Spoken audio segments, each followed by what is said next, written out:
Hello everyone and welcome to the whiteboard classes. अब हम करेंगे एक डेटा इंटरप्रिटेशन। ये डेटा इंटरप्रिटेशन मैंने ग्रेडअप से लिया है, इसका लिंक डिस्क्रिप्शन में गिवन है, आप वहाँ पर जाके एक बार ट्राई कर सकते हैं। ये एक टेबुलर डीआई है। इसमें गिवन क्या क्या है? The following table details the revenue of 3 major Indian software companies A, B and C and total revenue of all Indian software companies from 2008 and 2012।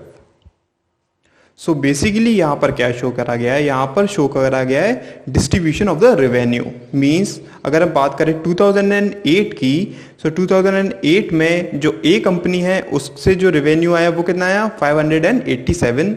B से कितना आया? 897। सी से कितना आया? 303। और जो टोटल आया वो कितना आया? 1891। और ये सब किस में? करोड़ में। अब इसमें एक चीज देखने वाली है, वो ये है कि ये देखिए, इसमें ये ए, बी और सी जो कंपनी है, ये वो कंपनी है जो टॉप 3 कंपनी है रेवेन्यू जनरेशन में। मींस जो टोटल हमारे पास रेवेन्यू जनरेट होता है वो n नंबर ऑफ कंपनीज का होता है, बट उसमें से जो टॉप 3 कंपनीज हैं वो ये हैं। मींस ए, बी और सी हैं। ऑलराइट, सो इसी पर बेस्ड हमारे क्वेश्चन है। अब हम क्वेश्चंस करते हैं, उससे और क्लियर हो जाएगा हमें क्या क्या करना है। ओके, सो पहला क्वेश्चन है, what is the simple growth rate per annum of the total revenue for A, B and C from 2008 to 2012। Okay, so यहां पर यह बोला गया है जो ग्रोथ रेट है ए, बी, सी कंपनी की 2008 से 2012 तक, वो पर एनम क्या है? वो पर एनम क्या है? मींस हर साल कितना कितना, किस किस रेट से वो इंक्रीज हो रहा है। ठीक है, सो अगर हम देखें कि टोटल जो रेट है वो क्या है, मींस अगर हम 2008 की बात करें, ए प्लस बी प्लस सी से जो टोटल रेवेन्यू जनरेट हुआ वो कितना हुआ, इन सबको हम अगर ऐड करें, देखिए एग्जाम में क्या करना है, आपको लिखना नहीं है, यहाँ पर आपको माइंड में कैलकुलेट करनी है वैल्यूज को। कैसे कैलकुलेट करेंगे? 10, 17, 7 1 कैरी, 9, 10, 18, 8 1 कैरी, 6, 14 और 17। सो ए प्लस बी प्लस सी का 2008 में टोटल कितना जनरेट हुआ? 1787। ऑलराइट, और अगर हम बात करें 2012 में, सो ए प्लस बी प्लस सी से जो टोटल रेवेन्यू जनरेट हुआ वो कितना हुआ? 5, 2, 2 1 कैरी, 6 2 2 5। ठीक है, 2008 से इतना जनरेट हुआ, 2012 से इतना जनरेट हुआ। ये जो जनरेट हुआ इसका टोटल ग्रोथ रेट कितना है? हम क्या करेंगे, ये माइनस ये सब्सट्रैक्ट करेंगे इस। मींस अगर हमें ग्रोथ रेट निकालना है टोटल इन चारों साल का, मींस 2008 से 2012 तक का, तो वो कितना हो जाएगा? 6225 माइनस 1787 डिवाइडेड बाय, कंपेयर हम किससे करा रहे हैं? इससे, इसलिए ये आएगा किसमें? डिनोमिनेटर में, 1787। ऑलराइट, सो ये कितना हो जाएगा? 15 में 7 गया 8, 11 3, 11 4 4। ऑलराइट, 1787 इंटू 100 हमें परसेंटेज निकालना है। ठीक है, ये क्या हो जाएगा? ये 4 साल का ग्रोथ रेट हो जाएगा। मींस 2008 से 2012 तक का ग्रोथ रेट क्या आ जाएगा? ये आ जाएगा। अब हमसे क्या पूछा गया था? हमसे पूछा गया था पर ईयर का ग्रोथ रेट निकालना है, पर एनम का। इसलिए हम क्या करेंगे? डिवाइडेड बाय 4 कर देंगे। क्यों? क्योंकि इसके बीच में कितने ईयर्स हैं? 4 ईयर्स हैं। आई होप ये चीज़ क्लियर हुई होगी। ठीक है, अब इससे हम 25 टाइम्स जाएगा ये। जब हम इसे सॉल्व करेंगे तो हमारे पास वैल्यू आएगी कितनी? 62%। कितनी वैल्यू आएगी हमारे पास? 62%। ये हमारा आंसर होगा। आई होप आपको क्लियर हुआ होगा। ओके, नेक्स्ट क्वेश्चन है, which of the following statements is are true? पहला स्टेटमेंट गिवन है, the revenue has shown the highest growth rate for company B.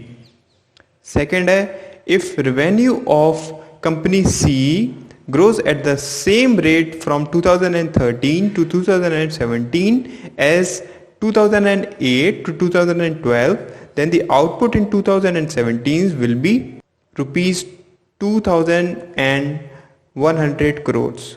The ratio of revenue of company A and C in 2010 is 1:4. Okay, so अगर हम पहला वाला देखें सबसे, the revenue has shown the highest growth rate for company B. Company B ने सबसे ज़्यादा growth rate show करी है. सो अगर हम देखें 2008 से 2012 के बीच में इन तीनों कंपनी का कितना कितना ग्रोथ रेट हुआ है, हम केवल देखकर ही पता करना है हमें कि किसका ज़्यादा है किसका कम है. अगर हम बात करें ए की, सो देखिए अगर हम इसे मान लेते हैं ये 600 है, ये 2012 में कितना हो गया 2400.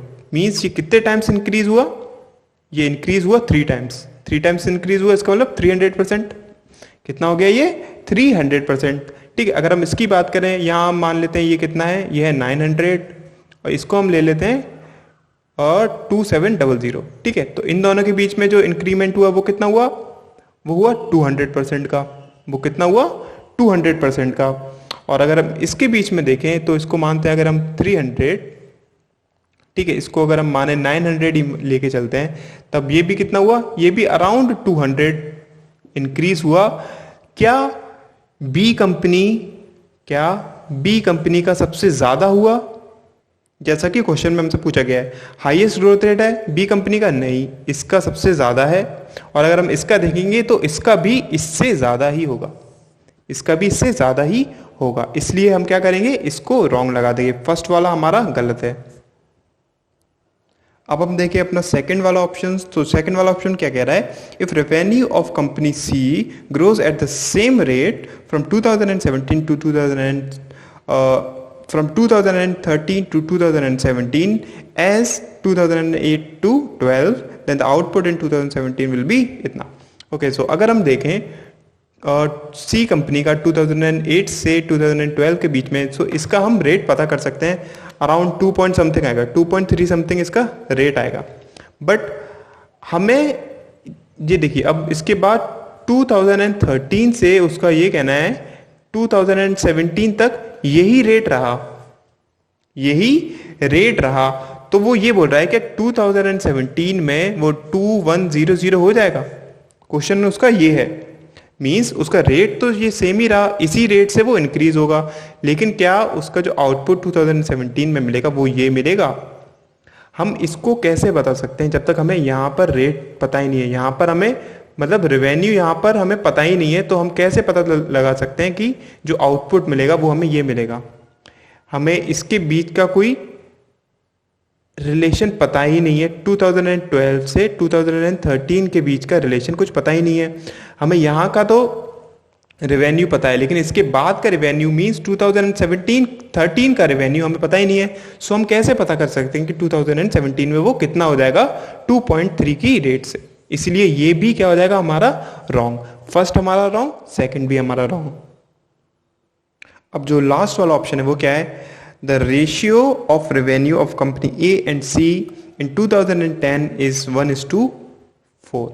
सो अगर हम देखें 2010 में ए का कितना है 1275 और बी का कितना है, क्या ये कभी रेशियो 1:4 हो सकता है, कभी नहीं होगा. यहाँ पर देखिए, यहाँ पर ये स्मॉलर है इससे, जबकि जो एक्चुअल वैल्यू है वो ग्रेटर है इससे. इसका मतलब ये भी हमारा रॉन्ग होगा. इसलिए तीनों ऑप्शंस हमारे रॉन्ग. नेक्स्ट क्वेश्चन है हमारा, if the share of company B's revenue in the total revenue remains same in 2014 as in 2012 and in 2014 the total revenue of all the company is rupees 9,000 crores, then the revenue of company B in 2014 is okay. So इस question में क्या given है कि जो share है company B का total revenue में से इन 2014 वो सेम है किसके 2012 के. सो अगर हम 2012 में कंपनी बी का शेयर देखें टोटल में से, तो वो कितना होगा 28,000 डिवाइडेड बाय 6300. जो कंपनी बी का जो रेवेन्यू का शेयर है टोटल में से वो इतना ही तो है, अब उसने ये बोला है कि जो 2012 में है वो सेम है 2014 में, 2014 में, लेकिन जो 2014 में टोटल रेवेन्यू है वो कितना है 9,000 करोड़। कितना है 9,000 करोड़। तो बी का रेवेन्यू 2014 में कितना होगा, हमसे ये चीज पूछी गई है, इसकी वैल्यू हमसे पूछी गई है, तो सिंपली हम इसे सॉल्व कर सकते हैं। ये कैंसिल आउट हो गया, ये कितने टाइम्स जाएगा 1000 टाइम्स, ओके, और ये जाएगा 7 टाइम्स, 4 टाइम्स क्या, तो ये कितना हो गया 4000। तो x की क्या वैल्यू आई 4000 crore will be our answer. Okay, next question है which of the following statements is और आर ट्रू। पहला है revenue of company B grew at a simple rate of 22% per annum from 2008 to 2012. Second है total revenue of A, B and C grew at a simple rate of 15% per annum on an average from 2008 to 2012. और third है revenue of company A is growing fastest during the period shown above. Okay, so अगर हम first को check करें, सो पहली चीज़ हम देखेंगे क्या कि 2008 और 2012 के बीच में क्या रेट है। सो अगर हम इन दोनों के बीच में रेट देखें तो सिंपली हम पहले भी इसको एक बार देख चुके हैं किस तरीके से, जैसे कि इसको हम मानते हैं 900 और इसको हम लेके चलते हैं 2700। ओके, ये हम अप्रोक्सीमेट वैल्यू लेके चलते हैं। तो ये कितना इंक्रीज हुआ, यहाँ से यहाँ इंक्रीज हुआ 200%। कैसे, अगर मैं आपको एक बार निकाल के बताऊँ इन दोनों के बीच का डिफरेंस कितना है 1800 डिवाइडेड बाय 900, क्योंकि इससे कंपेयर होगा इन 200। सो ये कितना हो जाएगा, ये हो जाएगा 200। कितना हो जाएगा 200। इसका मतलब 200% वैल्यू इंक्रीज हुई है। सो एक साल की कितनी होगी, ये है यहाँ से 8 से 12 मीन 4 साल का। सो अगर हम नॉर्मलाइज एक साल का वैल्यू करेंगे तो ये अप्रॉक्स 50 के आसपास आएगा। 22% तब भी नहीं होगा, इसलिए पहला वाला हमारा रॉन्ग होगा। नेक्स्ट है total revenue of A, B and C grew at a simple rate of 15% on an average from 8 to 12।